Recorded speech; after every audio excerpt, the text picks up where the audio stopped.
ಇವತ್ತಿಂದ 23 ವರ್ಷದ ಹಿಂದೆ ಒಂದು ಸಿನಿಮಾ ಬಂದಿತ್ತು. ಅವಾಗ ನಾನಿನ್ನು 1 ವರ್ಷದ ಮಗು. ಹೌದು, ಅವತ್ತು ರಿಲೀಸ್ ಆದಂತ ಒಂದು ಸಿನಿಮಾದಲ್ಲಿ ಒಬ್ಬ ಯಂಗ್ ಬಾಯ್ ಹೀರೋ ಆಗಿ ಡೆಬ್ಯೂಟ್ ಮಾಡಿದ್ದ. ಆ ಸಿನಿಮಾ ಆ ಟೈಮಿಗೆ ಎಷ್ಟು ದೊಡ್ಡ ಹಿಟ್ ಆಯ್ತು ಅಂದ್ರೆ, ಪ್ರತಿಯೊಬ್ಬರ ಜನರ ಮನಸ್ಸಲ್ಲೂ ಆ ಸಿನಿಮಾದ ಹೆಸರು ಎಂದಿಗೂ ಉಳೀತು. ಆ ಸಿನಿಮಾದ ಹೆಸರೇ ಅಪ್ಪು.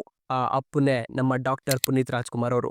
ಆ ಕಾಲಕ್ಕೆ ಈ ಸಿನಿಮಾ ಎಷ್ಟು ದೊಡ್ಡದಾಗಿ ಹಿಟ್ ಆಗಿತ್ತಂದ್ರೆ, ಪ್ರತಿ ಇಂಡಸ್ಟ್ರಿಯಲ್ಲೂ ಈ ಸಿನಿಮಾದ ರೀಮೇಕ್ ಆಗ್ತಿತ್ತು.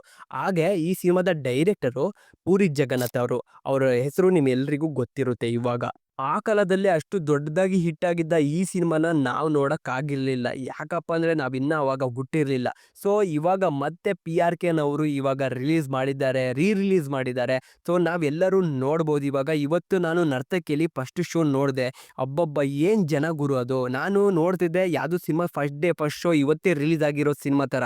ಆ ತರ ಕ್ರೇಜು ನಮ್ಮ ಪುನೀತ್ ರಾಜ್‌ಕುಮಾರ್ ಅವ್ರದ್ದು. ಅದು ಯಾವತ್ತಿಗೂ ಹೋಗಲ್ಲ. ಹಾಗೆ ಫಸ್ಟ್ ಶೋ ನೋಡ್ತಾ ಇರುವಾಗ ನಂಗಂತೂ ಗೂಸ್ ಬಂಪ್ಸ್ ಬರ್ತಿದ್ವು. ಯಾಕಪ್ಪ ಅಂದ್ರೆ ನಮ್ಮ ಪುನೀತ್ ರಾಜ್‌ಕುಮಾರ್ ಅವರಿಗೆ ಅವ್ರು ರಿಯಲ್ ಆಗಿ ಅಪಿಯರೆನ್ಸ್ ಆಗ್ತಾವ್ರೆ ಅಂತ ಆ ತರಾನೇ ಅನ್ಸ್ತಿತ್ತು. ಯಾಕಪ್ಪ ಅಂದ್ರೆ ಅವಾಗಿದ್ದ ಆ ಎನರ್ಜಿ ಅವ್ರು ಲಾಸ್ಟ್ ಮಾಡಿದಂತ ಸಿನಿಮಾದಲ್ಲೂ ಇತ್ತು.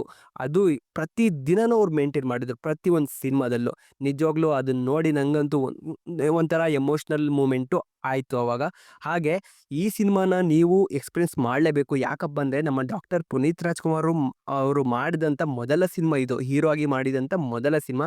ಇವಾಗ ಅವರು ನಮ್ ಜೊತೆ ಇಲ್ಲ ಅಂದ್ರು ಅವ್ರು ಮಾಡಿದಂತ ಸಿನಿಮಾಗಳು ನಮ್ ಜೊತೆ ಇದೆ. ಆ ಸಿನಿಮಾಗಳಲ್ಲಿ ಕೊಟ್ಟಂತ ಒಂದು ಮೆಸೇಜ್‌ಗಳು ನಮ್ಮ ಲೈಫ್‌ನಲ್ಲಿ ಅದು ಕ್ಯಾರಿ ಆಗ್ತವೆ. ಹಾಗೆ ಪ್ರತಿ ವರ್ಷ ಅವರ ಬರ್ತ್‌ಡೇಗೆ ಪ್ರತಿ ಒಂದು ಸಿನಿಮಾ ಕೂಡನು ರಿಲೀಸ್ ಮಾಡಿಸಿ ಒಂದೊಂದೇ ನಾವು ಅವ್ರನ್ನ ಬಿಗ್ ಸ್ಕ್ರೀನ್ಸ್ ಅಲ್ಲಿ ನೋಡೋಂತ ಭಾಗ್ಯನ ಪಡ್ಕೋಬೇಕು ನಿಜವಾಗ್ಲೂ. ಅಂತ ಗ್ರೇಟ್ ಆಕ್ಟರ್‌ನ ನಾವು ಯಾವತ್ತೂ ಥಿಯೇಟರ್ಸ್ ಅಲ್ಲಿ ಮಿಸ್ ಮಾಡ್ಕೋಬಾರ್ದು. ನೀವು ಅಪ್ಪು ಸಿನಿಮಾನ ಥಿಯೇಟರ್‌ಗೆ ಹೋಗಿ ನೋಡಿದ್ರೆ ನಂಗೆ ಕಮೆಂಟ್ ಬಾಕ್ಸ್‌ನಲ್ಲಿ ತಿಳಿಸಿ.